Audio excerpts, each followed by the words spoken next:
Bonjour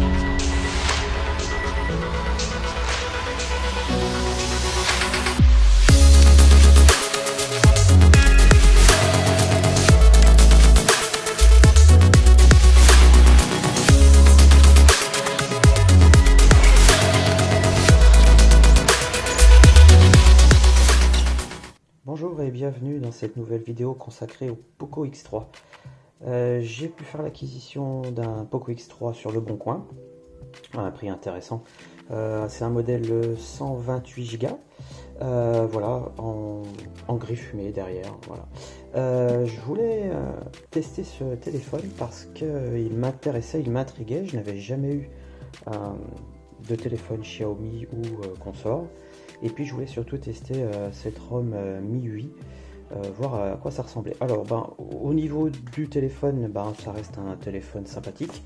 Bon, le trou ici pour la caméra dans l'écran, je suis pas fan. Bon, ça c'est comme ça, on n'en fera pas grand chose d'autre.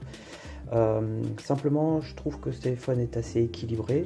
Bon, il révolutionne pas le système, mais il est pas mal. Et puis, c'est vrai qu'au niveau photo et vidéo, il se débrouille pas trop mal. Je dois avouer, là, moi, j'ai mon Zenfone 6 qui est ici, qui me rend de bons et loyaux services depuis 1 an et demi.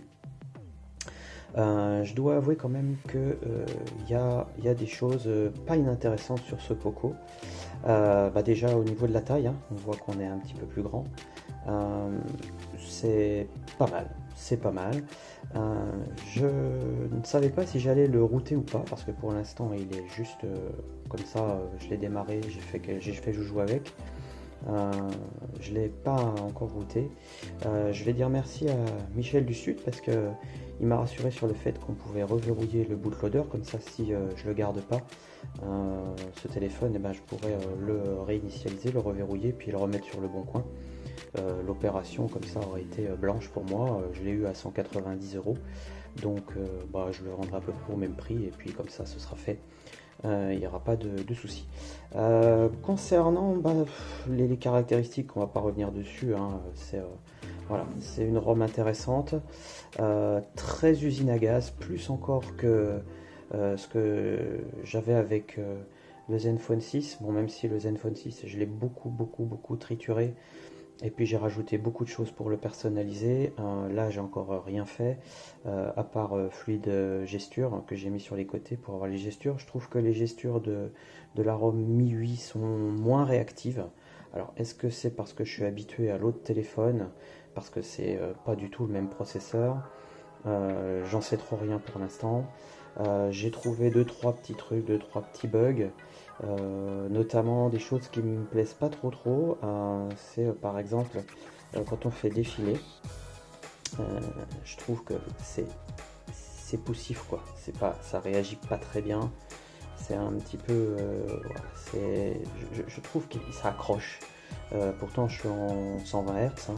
Je trouve. Alors est-ce que c'est propre au système, parce que il n'y a pas un processeur ultra véloce? J'en sais rien. J'ai pas poussé plus en avant les investigations. J'ai mis mon empreinte, ça marche correctement. J'ai pas de gros soucis pour le prix. Franchement, pour moins de 200 €, je trouve que c'est un téléphone qui peut être pas mal pour monsieur tout le monde. Moi j'ai tendance à vouloir plus, à pouvoir bricoler dedans. Je sais pas où ça me mènera. Je vais essayer. Peut-être que je refilerai le téléphone à mon gamin qui a lui un Redmi Note 5 de 3 ans. S'il veut le changer, pourquoi pas. Petite chose particulière comparée à celui-là, il est plus grand. Et puis ça commence à faire gros. Ça commence à faire grand, ça commence à faire imposant. Je trouvais le 6 déjà pas mal grand, mais alors celui-là, j'avoue qu'il commence à être vraiment grand. Voilà. Sinon, j'ai rien à reprocher à ce téléphone pour le prix. Franchement, le prix que je l'ai payé par rapport à un téléphone que j'ai payé quasiment 600 € ici, voilà, 3 fois moins cher. L'autre, il n'est pas 3 fois mieux, c'est sûr. Mais voilà. J'ai vu aussi des petites choses quand on n'est pas habitué, par exemple le mode sombre. Il faut faire gaffe quand on est au niveau du mode sombre, au niveau de l'affichage.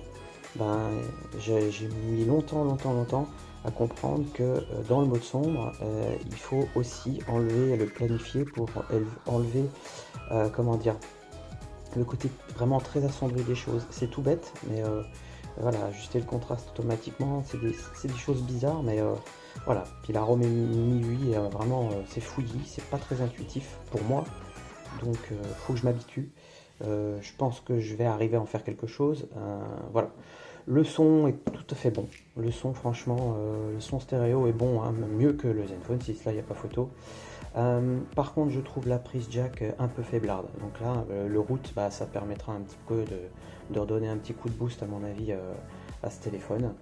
Bon, au niveau des notifications, je sais pas trop parce que j'avais installé la Mi Band 5 dessus, mais bon, j'étais pas convaincu.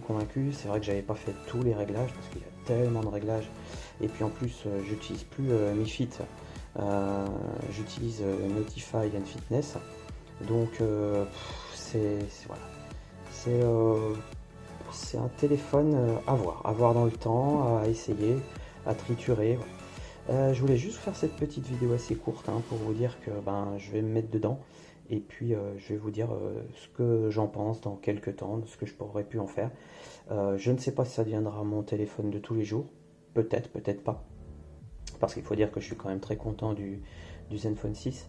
On verra si l'accroche réseau est bonne, si l'accroche au Wi-Fi est bonne, si l'autonomie est bonne. Je peux pas dire pour l'instant. J'ai juste fait joujou un petit peu avec pendant 2 jours et puis je suis pas allé plus loin pour l'instant. Eh bien, écoutez, je vous donne rendez-vous à une prochaine vidéo qui sera consacrée au Pocophone X3 NFC. Salut, merci de liker, partager et puis bye bye pour la prochaine.